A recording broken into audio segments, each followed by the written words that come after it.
నామమునకు మహిమ, ఘనత, ప్రభావములు కలుగునుగాక. వీక్షిస్తున్న మీ అందరికీ కూడా మన ప్రభువైన యేసుక్రీస్తు నామములో నా యొక్క శుభాభివందనాలు తెలియజేస్తున్నాను.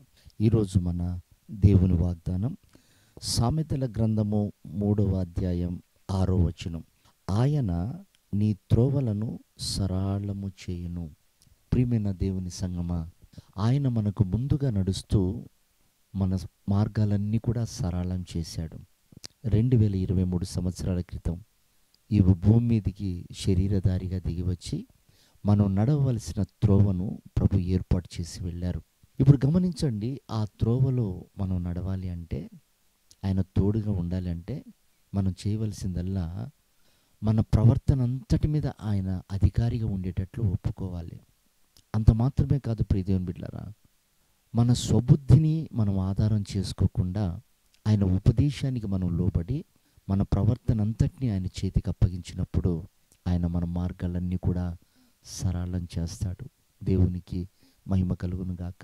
ప్రియమైన వారలారా, చాలాసార్లు మన స్వబుద్ధిని ఆధారం చేసుకొని అనేక అపజయాలు పొందుతున్నాం. ఆ అపజయం వెనుక మనకొక కృంగుదల, ఆత్మీయతలో దిగజారిపోయే అనుభవాలు మనకు ఎదురవుతూ ఉంటాయి. అయినా సరే మనం దాన్ని విడిచిపెట్టాం. కానీ ప్రభు అంటాడు, నీ స్వబుద్ధిని నువ్వు ఆధారం చేసుకొనకు. ఎప్పుడైతే నువ్వు ఉపదేశానికి లోబడి ప్రభు తట్టు తిరుగుతావో అప్పుడు ఆయన మార్గాలన్నీ సరళం చేస్తాడు.